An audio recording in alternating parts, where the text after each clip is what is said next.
Сәлеметсіңдер ме оқушылар? Бүгінгі өтетін тақырыбымыз екінші бөлім. Адамзаттық құндылықтар және әлем мәдениеті. Сабақтың тақырыбы ұлы жібек жолы әлемдік өркениет. Оқу мақсаты сөйлеу ағымындағы интонацияның құрамдас бөліктері әуен, әуез, тембр, қарқын, кідірісті сөйлеу мәнеріне сай қолдану, жанрлық және стильдік ерекшеліктеріне сай тілдік құралдарды орынды қолданып, мақала құрастырып жазу.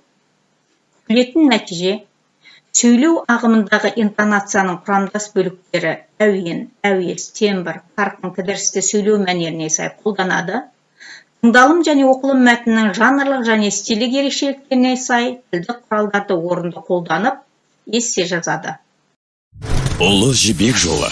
Көз алдыңда күн астында күйіп тұрған алып шөл далалар, аяғы көрінбейтін қымбат жүктері бар керуендер, мыңдаған шақырым жол жүріп өткен саудагерлер, алдындағы мақсатына қырлардан, шөл даладан да өтуге дайын көпестер елестейді. Жол барысында жаңа қалалар пайда болып, ескілерінің тас талқаны шықты.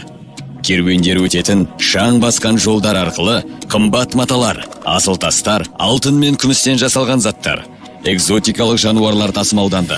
Ұлы жібек жолы шығыс пен батысты байланыстырып, қалалардың, тіпті жаңа мемлекеттердің пайда болуына өзіндік септігін тигізген. Талай тарихи орындардың әлемге танылуына әсер болған теңдесі жоқ сауда маршруты. Бұл сауда жол ғана емес, екі алпауыт цивилизация арасындағы мәдени, экономикалық көпір деп айтуға толық негіз бар. Жібек жолының тарихы біздің заманымызға дейін 138 жылдан бастау алады. Сол жылы Қытай императоры батыс жаққа сауда жасайтын серіктестерді іздеу үшін арнайы дипломатиялық керуенді жіберген болатын. 13 жылдан кейін керуен қайта оралды. Оған қатысқандар Қытайдан орталық Азияға тікелей жүріп өткен болатын. Дәл осы жолмен батысқа қарай барлық керуендер жүретін болған. Уақыт өте келе орталық Азия мен Қытай арасындағы сауда-саттық нығайды.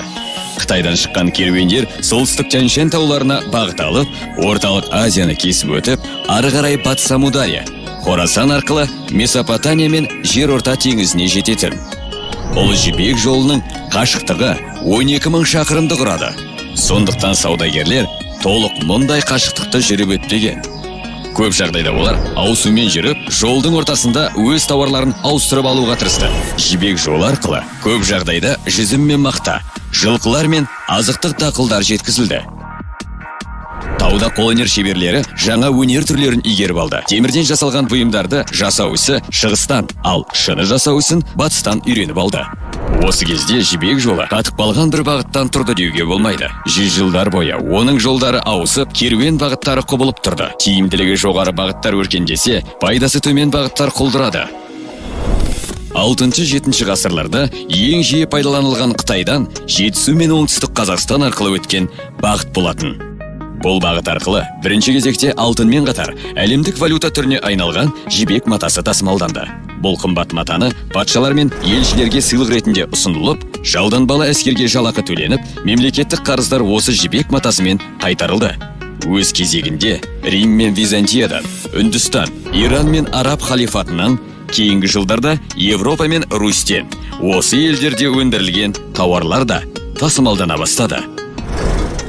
Жібек жолы бойында тұрған Отырар, Тараз, Сайрам, Түркістан, Суяб, Баласағұн және тағы басқа қалалар өркендеп, сауда орталығы ғана емес, сонымен қатар мәдени және ғылым ошақтарына айналды.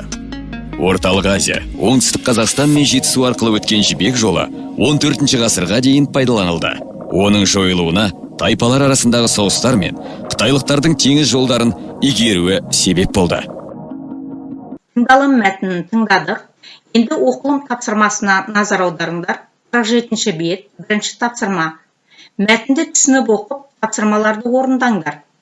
Бірінші, мәтіндегі ең басты мәселені анықтаңдар. Екінші, мәтіннің стилін анықтаңдар.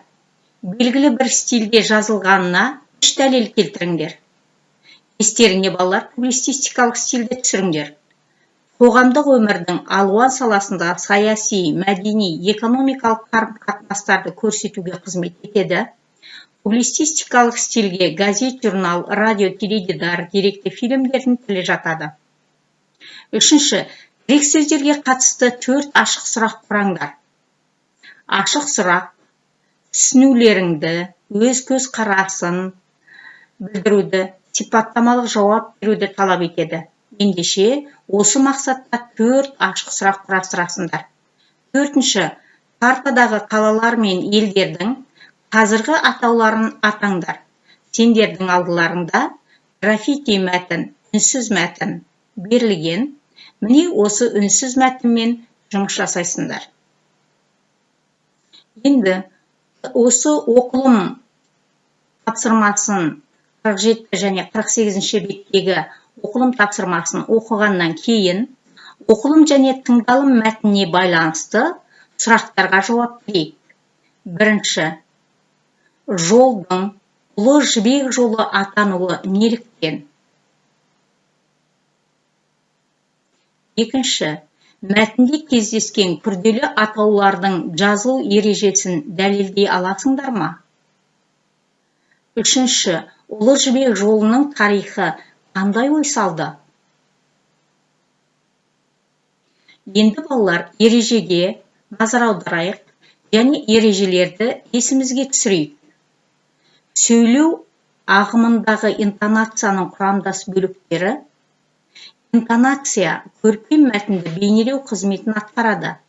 Мәтінді әртүрлі мағыналық бөліктерге бөледі. Тыңдаушыға эмоционалды эстетикалық қырынан әсер етеді. Сөйлеу ағымына сай сөйлем құрамындағы сөздердің байланысын қамтамасыз етеді. Әуен, әуез, қарқын, кідіріс интонацияның негізгі құрамдас бөліктері.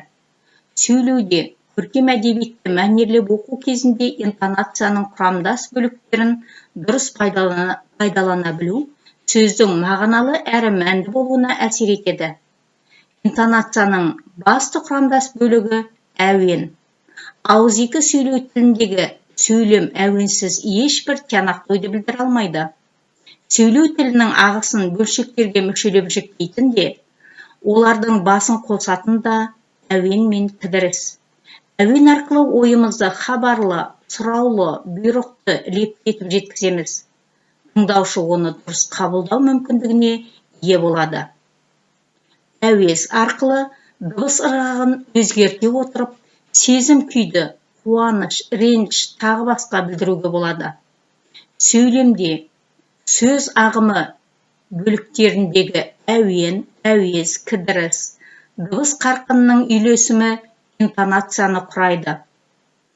Қарқын сөйлеу ағымын дыбыстап айту нәтижесінде түрленеді. Айталық, бір сөйлемді өте жылдам қарқынмен де, орташа, баяу қарқынмен айтуға болады. Әрқайсының тыңдаушыға әсері әртүрлі. Сөздерді айтқанда, орташа дыбыстау, қарапайым әрі кең таралған тәсіл. Кідіріс сөйлеу ағымында болатын үзіліс. Кідіріс акустикалық жағынан дыбысталудың тоқтағанын білдіреді. Сөйлемдегі кідірістің орнына байланысты сөздердің өздері қарым-қатынасы мен мағынасы өзгеріп отырады. Ережені балалар есімізге түсірдік. Енді 49-шы беттегі 3-ші тапсырмаға назар аударыңдар. Мәтіндегі тыныс белгілерінің сөйлеу ағынына әсері бар ма? Жазбаша талдау жасап, кестеге түсіріңдер. Біздің алдымызда кесте берілген. Бұнда тыныс белгілері және түсінік. Яғни біз түсінікті оқылым тапсырмасынан аламыз. Бізде оқылым тапсырмасымен жаңа жұмыс жасадық. Енді осы оқылым тапсырмасының ішінен бастауыштан кейін қойылған сызықша бірнеше сөйлемде кездесті. Соның ішінен біреуін алайық. Мысалы, Ұлы Жібек жолы әлемдік өркениет тарихындағы неғұрлым елеулі жетістіктердің бірі. Бастауыштан кейін сызықша Ұлы Жібек жолынан кейін қойылып тұр. Бұнда бастауышта баяндаушта зат есімнен тұр. Ұлы Жібек жолы жетістік.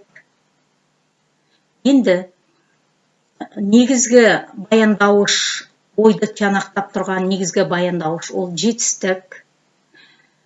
Ал бірі сөзі ол даралау, оқшаулау мақсатында қолданған сан есім. Әлемдік өркениет тарихында неғұрлым елеулі кезеңдердің көп болғаны, соның бірі осы Жібек жолы екендігін айтып. Даралау мақсатында бұл арада бірі сөзі даралау, оқшаулау мақсатында қолданып тұрған сан есім. Ал жетістік негізгі мағынаны көтеріп тұрған предикаттық мүше. Яғни сызықша, бұл арада Ұлы Жібек жолынан кейін, бастауыштан кейін қойып тұрған сызықша. Сызықша бізге дұрыс оқу, пауза жасау, дұрыс түсінуді көздейді.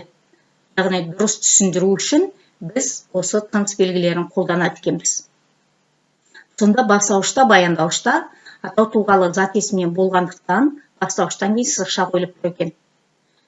Екінші, бірыңғай мүшелердің арасындағы өтір. Осы бірінші оқылым мәтінінен аламыз.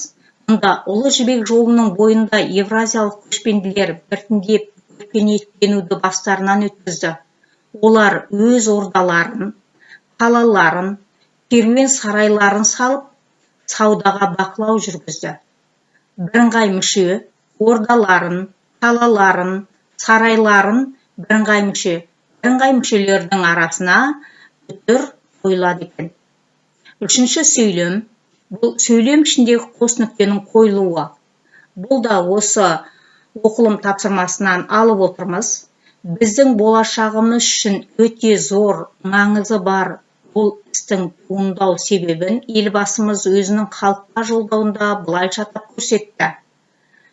15 ғасырдың соңына дейін Орта Азия әлемдік экономиканың маңызды өңірі болып келді.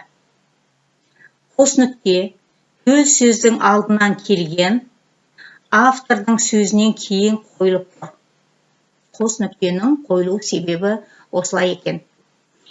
Енді эссенің бірнеше түрі бар. Сипаттамалық эссе, анықтамалық эссе, хабарламалық эссе, салыстырмалы эссе, дәлелдеме эссе, аргументтік эссе, әдеби эссе. Біз осының ішінде сипаттамалық және әдеби эссені көбірек пайдаланамыз. Бүгін 49 бетте аргументативті эссенің ерекшелігі берілген. Аргументативті эссе даулы тақырыпқа жазылады. Авторы қосыламын, немесе қарсымын деген көзқарасын қорғайды. Мақсаты аудиторияны белгілі бір көзқарасқа сендіру, басқа емес тек сол ұстанымның тиімді екендігін айқын тұжырымдап, қорытынды жасау. Олай болатын болса, кері байланыстың тапсырмасы 49 бет 5 тапсырма әдеби тілдік форманы сақтай отырып, Ұлы Жібек жолы әлемдік өркениет тақырыбында аргументативті эссе жазыңдар. Сөз саны 100. Тапсырманы орындағаннан кейін күнделік кезекте электронды почтаға жұмыстарыңды жіберіңдер. Сабақ аяқталды балалар, сау саламатта болыңдар.